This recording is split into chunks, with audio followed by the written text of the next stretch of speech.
새만금 해수유통이 필요하다는 주장이 국정감사에서 나왔습니다. 국민연금공단 기금운용본부의 공사화 논란은 국감장에서도 재연됐습니다. 익산시가 도내 처음으로 제한급수를 시작합니다. 극심한 가뭄과 함께 방역 상수도에서 배제된 것도 원인이라는 게 익산시의 판단입니다.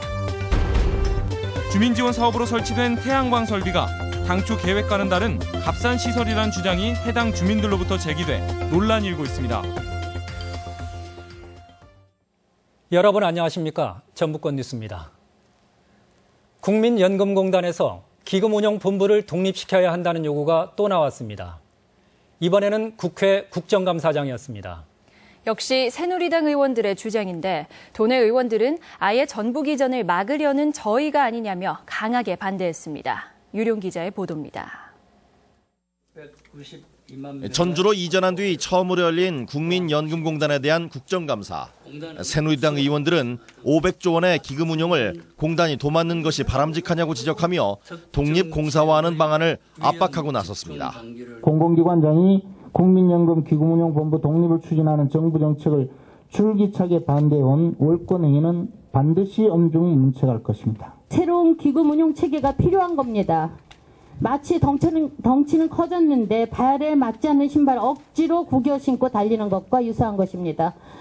보다 못한 김춘진 위원장이 토공과 주공의 합병으로 보상 차원에서 전주로 오게 된 국민연금을 다시 흔드는 처사라며 진화에 나섰습니다. 대통령께서 출마하실 때 공약을 한 사안이에요. 공약이 아니라고 해서 선거 프레카드를 다 보여줬어요. 그리고 이건 선거법 위반이다. 공약이 아니었으면. 그렇게 해서 전주로 오게 된 겁니다. 야당 의원들은 삼성물산과 제일모직 합병 과정에 특혜 의혹에 초점을 맞췄습니다. 사실상 경영권 승계를 위한 합병인데도 전문위원회의 의견도 묻지 않고 내부 임직원이 독단적으로 결정한 책임을 따졌습니다. 반대 의견들을 직원들도 내잖아요. 그걸 다 무시하고 본부장이 하자고 한 거 아니에요? 결과적으로 삼성가에 7,900억 이익을 안겨줬다는 그런 점. 먹튀 논란의 홈플러스 인수기업 투자 등 공단의 사회적 책임과 일본 전범기업 투자 등 역사적 책임에 대한 질의와 최근 연금 수익률 급락에 대한 특단의 대책도 주문했습니다. MBC 뉴스 유룡입니다. 새만금 담수호 수질이 계속 나빠지면서 대안으로 해수 유통이 필요하다는 주장이 힘을 얻는 모양새입니다. 도내 소방 방제 여건도 유난히 취약했습니다. 이 밖에 국정감사 소식 박찬익 기자가 종합했습니다. 현재 새만금 농업용지의 수질은 6등급, 도시용지 구간의 수질은 5등급입니다. 당초 목표보다 2단계나 낮은 수준입니다.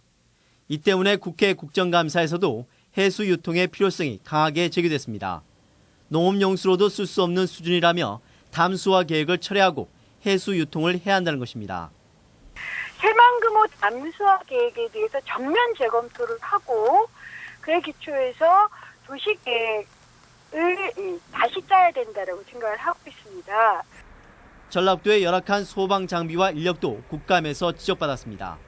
무진장 소방서는 무주와 진안까지 3개 군을 관할하고 있고 완주와 임실, 순창에서는 소방서가 없이 119 안전센터만 운영되고 있습니다. 인력도 기준에 비해 44%나 부족하고 소방서당 출동 건수는 하루 평균 39건으로 경기도 다음으로 가장 많았습니다. 이 때문에 화재는 접수 후 5분 이내 소방차 도착률이 전국 평균 59%보다 훨씬 낮은 32%에 그치고 있습니다. 그 전부지사의 잘못이 아니라 돈이 없기 때문이죠. 네. 그 중에서도 소방에 가야 될 돈을 줄여나가고 있는데 큰 문제가 있다. 이걸 지적하는 것입니다. 전북의 한 대뿐인 소방헬기는 제작된 지 무려 22년이나 됐지만 지난해 180여 차례 출동해 교체가 시급하다는 지적입니다.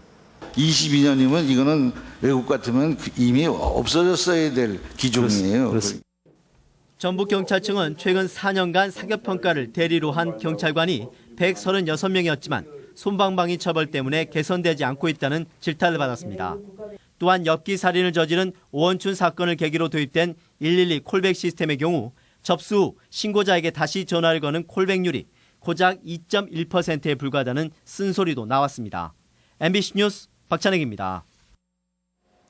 국회 박남춘 의원은 지난 2010년 이후 6년간 도와 시군은 모두 23건의 투자유치 양해각서를 체결했지만 실제 본 계약으로 이어진 것은 겨우 6건에 불과하다며 신뢰성에 의문을 나타냈습니다.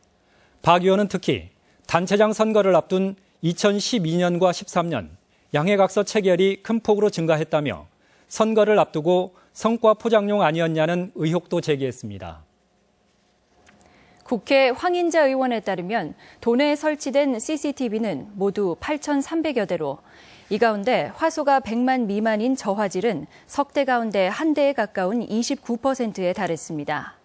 특히 순창구는 79%의 CCTV가 100만 미만 화소여서 사건 사고 발생 시 증거 확보나 범죄 예방 효과가 떨어지는 것으로 나타났습니다. 국회 박남춘 의원은 현재 전라북도 내 관리 대상인 우범자는 1,200여 명으로 10명 가운데 1명꼴인 140명은 소재가 파악되지 않고 있다고 밝혔습니다. 더구나 해마다 소재를 알 수 없는 우범자가 늘고 있어 우범자 관리 체계에 허점을 보이고 있다고 지적했습니다. 계속된 가뭄으로 결국 마실 물에도 비상이 걸렸습니다. 도내에서는 처음으로 익산시가 상수도 공급량을 다음 주부터 10%씩 줄여나가기로 했습니다. 이몽진 기자의 보도입니다. 익산시는 당장 다음 주부터 수돗물 공급을 10% 줄이기로 했습니다. 또 일주일이 지나서도 물이 계속 부족할 경우 급수량을 20%까지 줄일 계획입니다. 정수장에서 하루 5만 톤의 물을 생산하고 있지만 가뭄이 극심한 상황에서 급수량을 맞추기엔 턱없이 부족합니다. 원수가 부족해서 일일 한 5만 톤 정도 생산하다가 지금은 3만 톤 정도 생산하고 있습니다. 도내 자치단체 가운데 유일하게 익산 지역은 광역 상수도가 아닌 완주 지역 대하수계에서 물을 공급받고 있습니다. 현재 저수율이 13.4%에 머물고 있어 수돗물 탁도가 높아지고 화학적 산수 요구량 COD도 올라가 양질의 수돗물 공급이 어렵습니다. 익산시는 광역 상수도 체계로 전환하기에 앞서 용역비를 확보하기 위해 시의회 동의 없이 예산을 미리 집행하는 선결 처분권을 발동했습니다. 지방자치법에 따라 의회로 선결 처분권의 승인 요청을 발표하는 바이며 하지만 광역상수도 전환에 따른 공사비와 수도료 인상 등을 놓고 시민사회단체가 반대하고 있고 시의회도 부정적입니다. 이 때문에 선거법 위반으로 대법원 상고심만을 남겨놓고 있는 박경철 시장이 어떤 행정력을 발휘할지 주목됩니다. MBC 뉴스 이몽진입니다. 쓰레기 매립장 유치 지원금 사용 문제로 갈등이 끊이지 않는 마을이 있습니다.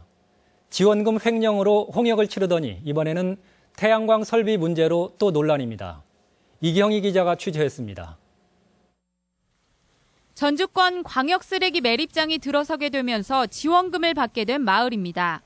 마을 19가구가 지원금 1억 6천만 원가량으로 3kW와 5kW짜리 태양광을 설치했습니다. 마을에 설치된 태양광 설비의 모듈과 인버터는 A사 제품. 그런데 설치업체가 전주시에 제출한 견적서에는 시공된 것과는 다른 B사 제품으로 적혀 있습니다. 주민들은 비싼 견적을 전주시에 제출한 뒤 정작 공사에서는 싼 제품을 사용한 게 아니냐는 의심을 품고 있습니다. 이 업체하고 해라 이렇게 한 거죠. 그래서 어쩔 수 없이 그냥 한 거예요. 아니 말을 안 줬다니까요. 아, 견적서를요? 네, 안 줬어요. 하지만 업체는 억울하다는 입장입니다. 견적을 다른 제품으로 낸 건 사실이지만 수익성이 맞지 않아 주민들과 협의하에 제품을 바꿨다는 겁니다. 단가 차이는 그렇게 많이는 차이는 안 나요. 4만 원에서 한 4만 5천 정도 아마 비싼 걸로 알고 있습니다. 그래서 횡령 등으로 주민협의체 위원장이 바뀌는 등 바람잘 날 없었던 전주권 광역쓰레기 매립장. 주민들이 지원받은 태양광 설비의 시공 과정에 의문이 제기되면서 또다시 논란이 되고 있습니다. MBC 뉴스 이경입니다. 전북대학교는 영국의 타임스 고등교육이 발표한 세계 대학 순위 평가에서 국내 지방 국립대 가운데 2위, 국내 종합대학 가운데는 12위에 올랐다고 밝혔습니다. 전북대는 타임스 고등교육은 세계에서 권위 있는 대학 평가 기관이며 이번 평가에서 교수들의 연구 경쟁력과 산학협력 부분에서 좋은 점수를 받았다고 강조했습니다. 전라북도 교육청은 어린이 식생활 안전관리 특별법에 따라 학교 매점이나 자판기에서 고열량, 저영양식품의 판매가 금지되어 있다며 탄산음료나 라면, 김밥, 카페인이 함유된 음료를 교내에서 판매하지 말 것을 지시했습니다. 도내에서는 25개 학교에서 매점을 운영하고 있는데 아직까지 합동 점검에서 적발된 곳은 없습니다.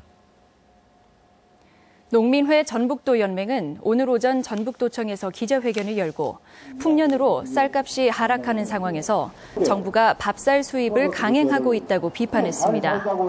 이들은 남북교류 협력기금이 자치단체마다 쌓여 있다며 전라북도가 자체적으로 쌀을 수매해 북한으로 보내야 한다고 주장했습니다. 시도 교육감들이 내년도 누리과정 예산을 정부가 지급하라고 촉구했습니다. 전국 시도교육감협의회는 오늘 긴급총회를 열고 교육부가 내년 정부 예산에 누리과정 예산을 편성하지 않고 시행령 등을 개정해 국가 책임을 시도교육청에 떠넘기고 있다며 책임을 전가하지 말라고 정부와 국회에 요구했습니다. 시도교육감협의회는 또 누리과정 예산을 시도교육청이 부담하도록 하는 시행령과 규칙의 개정은 위헌적이고 불법이라며 중단을 촉구했습니다. 이어서 오늘의 간추린 소식입니다. 전북대학교 법학전문대학원이 가군과 나군의 일반 전형으로 그리고 나군의 사회적 취약계층으로 모두 8명을 모집합니다. 8일까지 원서를 접수하고 12월 10일 최종 합격자를 발표합니다. 전주 아중리 국민체육센터 수영장이 공사를 마무리하고 오늘 재개장해 오전 6시부터 저녁 9시까지 운영합니다. 지난 한 달여간 노후시설을 보수했으며 기존 회원은 기한을 연장받을 수 있습니다. 전북현대모터스 축구단이 축구 꿈나무 육성의 일환으로 12세 이하 초등학생들을 대상으로 공개 테스트를 실시합니다. 참가를 원하는 학생들은 15일까지 구단 유스 육성팀으로 접수하면 됩니다. 임실 치즈를 주제로 한 임실앤 치즈축제가 8일부터 나흘간 치즈 테마파크와 치즈마을 일대에서 개최됩니다. 전북권 뉴스였습니다.